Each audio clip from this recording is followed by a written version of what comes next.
Hello, everyone, and welcome to the Jeffrey Epstein Show. I'm your host, Bobbycapucci, and this is a morning update. So we've been talking a lot about Jeffrey Epstein's estate, right? Well, it looks like there has been an offer on Jeffrey Epstein's house in Palm Beach. It looks like Todd Michael Glazer has made an offer on the house. Nothing's in stone yet, but he has put an offer up on the house, and if he purchases it, you know what he plans on doing with the property? He plans on razing it. That's right, destroying that house of horrors. This is exactly the kind of guy that you want buying this house, right? Someone who's going to destroy it while at the same time getting it off the market and putting that money into the account for the survivors so that they can start moving on with their lives. Selling this man's assets is the first step of doing all of that, right? Because he has no use for these assets. These assets all need to be turned into liquidity. They all need to be sold. And all of that money needs to start being dispersed very quickly. So let's jump into this article from the Palm Beach Daily News and see what sort of plans Todd Michael Glazer has for the property in Palm Beach. Headline: Developer makes offer on Jeffrey Epstein's Palm Beach house with plans to raze it. Author Daryl Hoffhines. Developer Todd Michael Glazer has made an offer to buy the Palm Beach home of the late convicted sex offender Jeffrey Epstein with plans to raze it and build a house there on speculation, Glazer has told the Palm Beach Daily News. And when we were talking about the likelihood of someone buying the property, this is what I thought was going to happen. I didn't think that it was very likely that someone was going to buy this house and move their family in, right? Oh yeah, you could have Jeffrey's old room. No thank you. So I figured that this was going to be the result. If somebody has the money to buy this property, they more than likely have the money to destroy this house and start from scratch. And I think that's the only way to go about it, right? Who wants to live in this house, honestly? Especially considering from the pictures we've seen, it's not some kind of special pad, right? It's not like this real, like, new chic kind of, luxury type pad. It's an old, boxy, kind of an eyesore for the neighborhood. So it only makes sense that if somebody buys the house for this kind of dough, that they'd knock it down, destroy it, and start from scratch. The only thing I'm bummed about is that nobody has a dragon to ride in over the property and burn it to the ground. But any sale is still in the early stages and not yet finalized. Glazer has put down an initial deposit on the property, but he wouldn't disclose the amount or how much he has offered to pay for the house. Yeah, that's about standard, right? These guys don't really talk about how much they're paying for these properties, so that's pretty much standard operating procedure. Last we saw, it was on the market for like $22 million, so I'm guessing his offer came in probably a couple of million less than that to start, right? I don't think he'd offer the ask right away, but then again, who knows? Maybe this is a good deal for him. The lakefront property at 358 El Brio Way remains listed for sale for $21,995,000. So yeah, right around $22 million. So you would think probably knock $2 million off. And I would say that this place will probably get sold for around $20 million would be my guess. Again, I'm certainly not a real estate guy, but it just makes sense for a property that has this kind of clout over it that you got to knock off a couple of bucks, right? Listing agent Kerry Warwick and broker John Hackett, both of the Corcoran Group, declined to comment. We are in the inspection period, said Glazer, whose real estate development firm has offices in Palm Beach and Miami Beach. So he's a real estate guy. Obviously somebody that has some dough and somebody who's familiar with the area.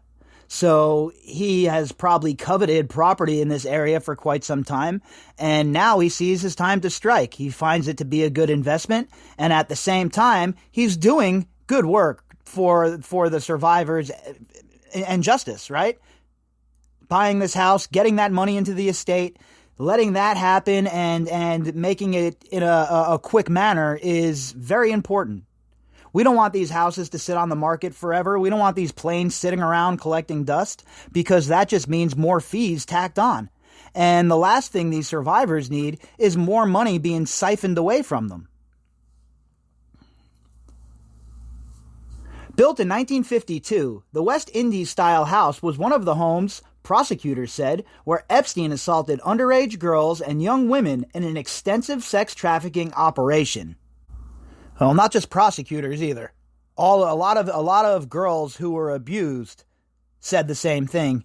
So, look, if we were talking about this, one person had come forward and said that this happened to them, then okay, I understand. We have to be skeptical. We have to hear all sides of the argument, and we have to really see what's going on. But it's quite obvious that this guy was a sick bastard, that this guy was a repeat offender, like a serial killer, but only a serial child molester, and he could not stop. It was rather obvious.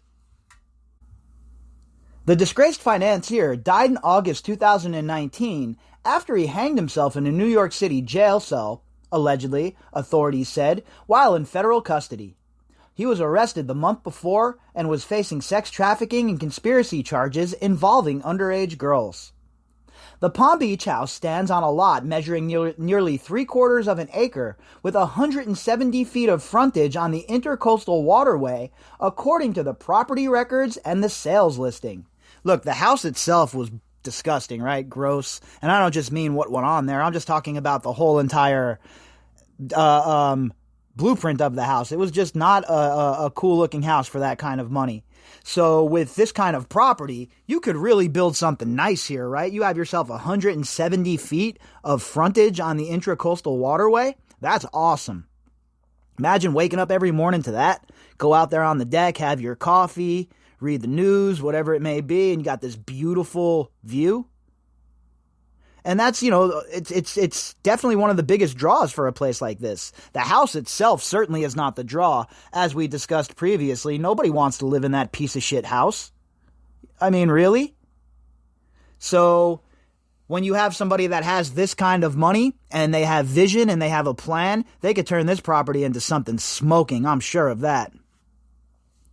Glazer hopes to close the sale by the end of the year, he said. So it's going to move pretty quickly, right? By the end of the year. That's not too much longer now. I mean, it's already, October 7th, 18th? So, yeah, the time's moving quickly, folks.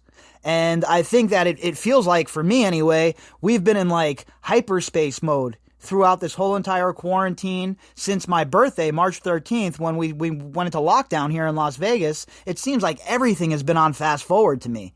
So it won't be long before we know if this house is sold or not, right? And once it's sold, I'm really interested to see what takes its place, what Glazer comes up with here.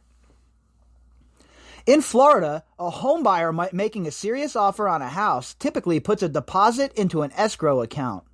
After a period of time specified in the sales contract, the so-called due diligence period, the deposit is no longer refundable and the contract goes hard, to use real estate parlance. Once that happens, if the property is listed in the MLS, the listing status typically is changed from active to pending, signaling the property is under contract. So, for all of you real estate folks out there, and I'm sure there are many of you who listen to the podcast, this got to be definitely interesting for you to follow this and to follow it on the MLS and stuff like that, because I know I'm not even interested in real estate really for the most part. But I find this kind of stuff fascinating when somebody has a offer for a house like this, the whole process and how quickly it goes sometimes and how it can become drawn out at other times. But when you're dealing with somebody who has this kind of capital, I don't think there will be any hurdles. Should be pretty streamlined and a pretty quick situation, which again is huge and important for the survivors, right? Let's get this show on the road. Let's get these girls paid out. Let's let them go on some vacations and pay some bills and enjoy their lives a little bit. Glazer could withdraw his offer at any time before the contract goes hard and get his deposit back. and other would-be buyers also may be in the running. Prosecutors said Epstein assaulted underage girls in Palm Beach and at his other homes, including a New York City townhouse, as part of his sex trafficking scheme. The townhouse in New York was listed for sale in July at $88 million. One thing that I'm concerned about is the price of that townhouse. We know that there's like an apocalypse, a real estate apocalypse in New York, and there's a lot of people leaving. I don't know who's coming into New York City right now with all of the turmoil and forking over $88 million for this townhouse. If this was a couple of years ago, or even just right before the coronavirus, no problem. I could see it happening very quickly, honestly. But now I'm pretty interested to see how long it takes to sell this townhouse in New York. It doesn't have the frontage view that the Palm Beach pad has, right? And don't get me wrong, this is an elite place to live in New York. That townhouse is, top notch, large. I mean, if you're a rich guy, that's the kind of place you want to live, no doubt about it. But they're not going to get $88 million for it. I highly doubt that. The 6-bedroom house on El Brillo Way fronts a cove in Palm Beach Estates section. The property offers views of Tarpon Island and Everglades Island, smaller islands that lie just west of the barrier island that comprises Palm Beach. So, again, imagine waking up to that view.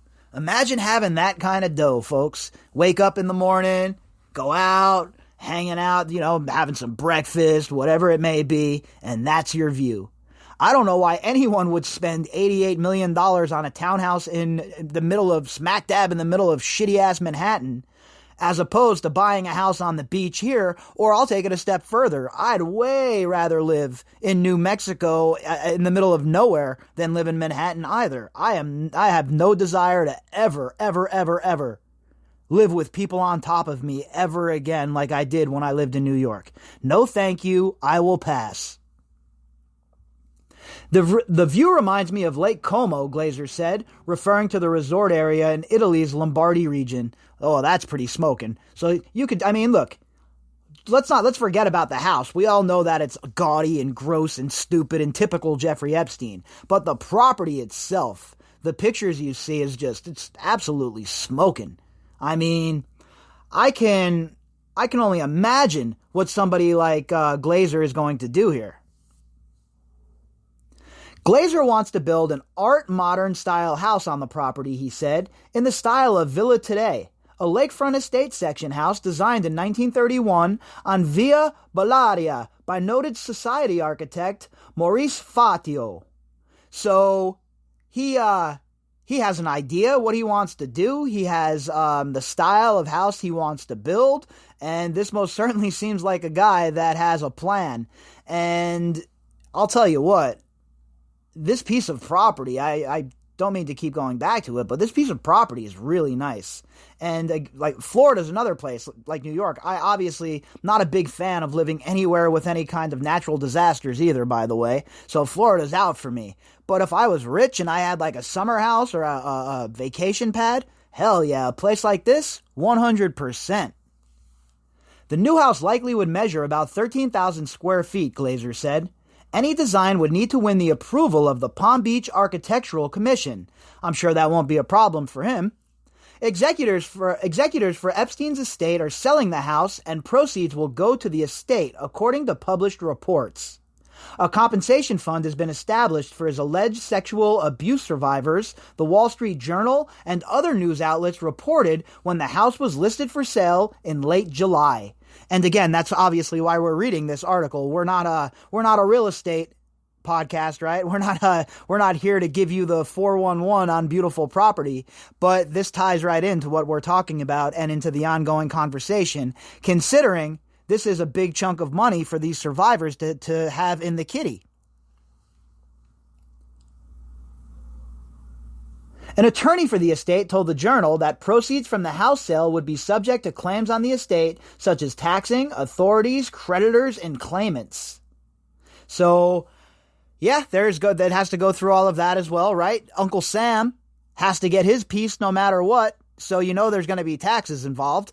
And then all of the proceeds afterwards go into the fund to be dispersed to the survivors. And again, It is time for that to get rolling. I mean, let's get a mass payout for these survivors, right? Let's get them all paid out in a few days, and let's move on with this. The Palm Beach house and an outbuilding have 14,223 square feet of living space inside and out, records show. The house was among the hundreds of houses designed by John L. Volk over the society architect's long career working on the island. Yeah, well, it has seen better days, it is old, and it is time to be burned to the ground and built anew. Glazer spent much of his career in real estate development, restoration, and renovation in Miami-Dade County before entering the Palm Beach market about 3 years ago. Among his most prominent projects in Miami is the 1,000 Museum condominium tower downtown. Now, I am not familiar with Miami at all, but I'm sure it's pretty damn nice. Most of the pictures I see of those buildings, the condo buildings in downtown Miami, Miami Beach, etc., are smoking. And I'm always just blown away by incredible architecture of these buildings. Look, I don't want to live in New York ever again, but I do love the architecture when I go there. The architecture in Chicago, New Orleans, Montreal. Beautiful, beautiful places with incredible architecture.